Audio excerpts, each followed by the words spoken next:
실전 적용편이죠. 그 적용편의 가장 기본적인 이론인 십친론입니다. 먼저 십친론하고 용행론이 있죠. 십친론부터 먼저 살펴보도록 합니다. 총론으로 들어가서 의의를 보겠습니다. 음양오행의 변화이치는 우주의 기본 원리이므로 우리 인간도 당연히 이 원리의 흐름 속에 있다. 이 변화 원리는 오행의 상극합충으로 나타나는 바, 이를 기초로 각 개인의 정신적, 심리적, 그리고 물리적인 변화에 대한 생변멸의 인과관계를 사주를 통해 조명해보고자 하는 이론이 십친론이며 세간에서는 육친론으로 잘 알려져 있다 그랬습니다. 우주의 기본 원리요. 음양오행의 변화 이치는 우주의 기본 원리인데 이 십친론이라는 건 각 개인의 정신적, 심리적, 그리고 물리적인 변화에 대한 생변멸의 인과관계, 각 개인에 대한 인과관계죠. 그걸 사주를 통해서 조명해보고자 하는 이론이 십친론이다 그런 뜻입니다. 인간의 삶과 관련된 인과관계는 매우 다양하므로 연결되어 이어지는 모든 변화를 일일이 헤아리기는 어렵다. 그렇다고 해도 간명하려면 꼭 필요한 과정이므로 가깝게 인식될 수 있는 관계를 중심으로 10가지로 구분지어 응용하기로 한다 그랬습니다. 이분이 사람 각 개인에게 주어져 있는 관련된 개인과 관련되어 있는 부모, 형제 등등 재물, 연인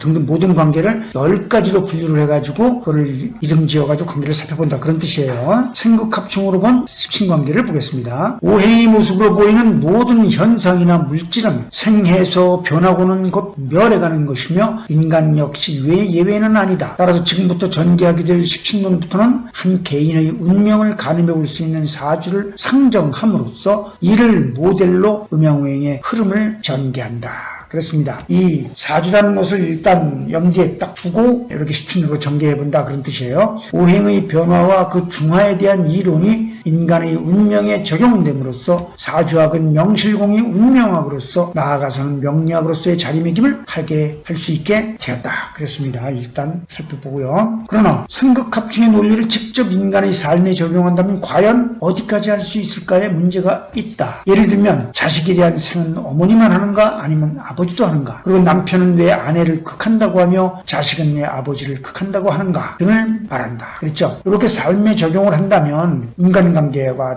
포함해서 어디까지 할 수 있을까? 그럴 문제는 아주 세세히까지 다 할 수는 어렵겠다 그런 뜻이죠. 십친이란 나의 입장에서 나와의 인연관계를 오행의 생극의 원리를 모태로 10가지 오행에 각각 이름을 붙여 그 의미를 나타낸 것이며 이름 또한 생극의 원리에 근거하여 붙여진 것이다 그랬습니다. 이 십친이란 내 입장에서 나와의 관계를 말하는 겁니다. 그걸 이제 오행의 생극관계를 덧붙여가지고 이름을 붙여준 거예요. 그 때문에 나의 입장에서 나와의 인연관계를 오행의 생극의 원리를 모태로 붙여놓은 거기 때문에 항상 내가 중심인 걸로 일단 가게 됩니다. 이는 왜냐하면 10가지 오행이 전부 나가 될 수 있잖아요. 간목서부터 개수까지. 이제 그렇기 때문에 그렇습니다. 세간에서 흔히 쓰이고 있는 육친과 관련된 모든 인연관계를 의미한다고 보면 됩니다. 이 세간에서는 육친이라는 말을 많이 써요. 근데 왜 그러냐면 이 육친을 보면 나, 부, 모, 형제, 배우자, 그리고 자식. 6가지죠. 나, 부, 모, 형제, 배우자, 자식이죠. 그걸 말하는 것인데 여기서 십친이라고 이걸 대신한 이유는 재물,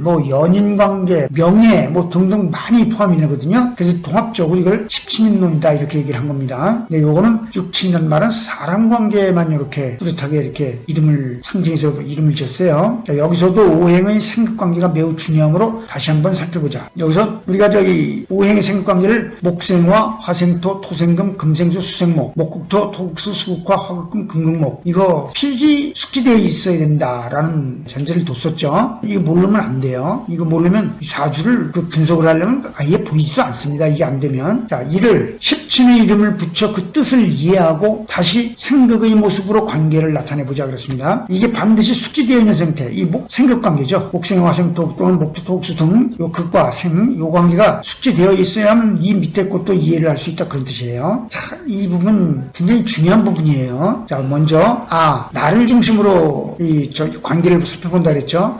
이게 나 아자입니다. 실제 관인 이렇게 한 글자로 이렇게 상징적으로 이름을 붙여놨어요. 식 그러면 이건 왜냐면 내가 재물 등 일 등을 하는 내 몸 안에 있는 모든 것을 이렇게 밖으로 능력을 쏟아내가지고 재물을 만들고 월급을 타고 그럴 때 내 능력을 바깥으로 쏟아내는 것 자체를 상징해요. 식이. 재는 역시 재물이고요. 재물과 관련된 것. 관은 명예 이런 쪽입니다. 나를 통제하는 것. 내 명예가 나를 통제하죠. 남자가 뭐 그런 걸 하면 되겠냐? 이런 말도 역시 마찬가지예요. 그리고 지가 당신은 장군인데 그렇게 하면 되겠습니까? 이런 말을 한다든지 이 명예가 바로 나를 통제하는 것. 그 관을 명예라고 합니다. 이 이는 나를 도와주는 걸 말합니다. 나를 생하게 해주는 것. 그러니까 이거든 저거든 생하게 해주는 거를 인이라고 그래요. 그래서 식, 재, 관, 인 이거 반드시 외워야 되는 명칭들이고 그리고 아는 비견과 겁재가 있습니다. 두 가지.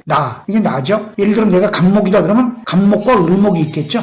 그래서 아는 비견과 겁재가 있고 비견은 뭐냐면 나와 음양 오행이 모두 같은 것. 그러니까 내가 갑 그러면 비견은 갑이죠. 나하고 음양 오행이 모두 같으니까. 그럼 겁재 그럼 뭡니까? 나와 오행은 같으나 음양이 다른 것. 그럼 을목이죠. 나와 같은 오행이니까. 그래서 이건 아가 비견과 겁재가 있고 식은 식신과 상관이라는 게 있다. 식신은 뭔가 내가 생하는 오행으로 나와 음양이 같은 것 그렇습니다. 그럼 내가 갑목일 때 내가 생하는 오행은 화죠. 그럼 내가 생하는 오행으로 나와 음양이 같은 게 뭐죠? 병화. 그렇죠? 식신. 그럼 상관은 당연히 나와 음양이 다른 거니까 정화겠죠. 재는 편재와 정재가 있습니다. 편재는 내가 극하는 오행으로 나와 음양이 같은 것. 그리고 정재는 내가 극하는 오행으로 나와 음양이 다른 것 그랬죠. 그다음 관을 보면 편관과 정관이 있습니다. 편관은 나를 극하는 오행으로 나와 음양이 같은 것. 그리고 정관은 나를 극하는 오행으로 나와 음양이 다른 것 그랬습니다. 그리고 인에서는 편인과 정인이 있습니다. 편인은 나를 생하는 오행으로 나와 음양이 같은 것, 정인은 나를 생하는 오행으로 나와 음양이 다른 것 그랬습니다. 요 나와 음양이 같은 것과 음양이 다른 것, 요 부분하고 내가 생하는 오행인가, 내가 극하는 오행인가, 아니면 나를 극하는 오행인가, 아니면 나를 생하는 오행인가, 요것이 구별이 중요하겠죠. 그래서 오행의 생극관계가 아까 중요하다고 얘기한 겁니다. 반드시 숙지되어 있어야 되는 부분이에요. 그래야 탁탁 사주를 보면 바로바로 눈에 띄게 됩니다. 그럼 요 모양 어떻게 있습니까? 아까 아생식, 식생재, 재생관, 관생인, 인생아, 아극재, 재극인, 인극식, 식관, 관극아. 이건 아까 우리 오행의 상극과 흡사하지 않습니까? 같은 이치예요. 아생식, 식생재, 재생관, 관생인, 인생아, 아극재, 재극인, 인극식, 식관, 관극아. 이게 줄줄 나와야 됩니다. 물론 오행의 상극관계도 마찬가지고요. 중요한 부분입니다. 원국을 바라볼 수 있는 키죠. 십친론은 나라는 육체를 설정함으로써 비로소 성립되는 이론이며 나머지는 당연히 나와 관련되어 지어진 이름이다. 따라서 나의 자리에는 갑목이든 신금이든 어떤 오행이라도 올 수 있으며 그에 따라 다른 자리의 오행 또한 생극의 원리에 따라 다양한 변화를 보이게 된다 그랬습니다. 내가 갑목이 오느냐 신금이 오느냐 개수가 오느냐에 따라 다 달라지니까요. 참고를 보겠습니다. 오행의 생극관계와 함께 십친의 생극관계가 꼭 숙지되어 있어야 사주 전체의 흐름을 판독할 수 있다. 지지는 오행이 아니므로 지장간으로 판독하여야 한다는 것도 꼭 상기하자 그랬습니다. 이게 중요한 내용이에요. 이 표를 보면 내가 갑목으로 아저역에 내가 갑목으로 태어날 때 비견은 갑, 겁재는 을, 식신은 병, 상관은 정, 편재는 무 이렇게 정해져 있는 거죠. 내가 을로 태어났을 때, 병으로 태어났을 때, 정으로 태어났을 때 이 관계가 여기 다 나와 있는 겁니다. 지금 이 표를 외우려는 게 아니에요. 외우는 건 뭐냐면 아까 이 공수 정해놓은 거 있었죠. 외워야 된다고 한 거. 요거 부분.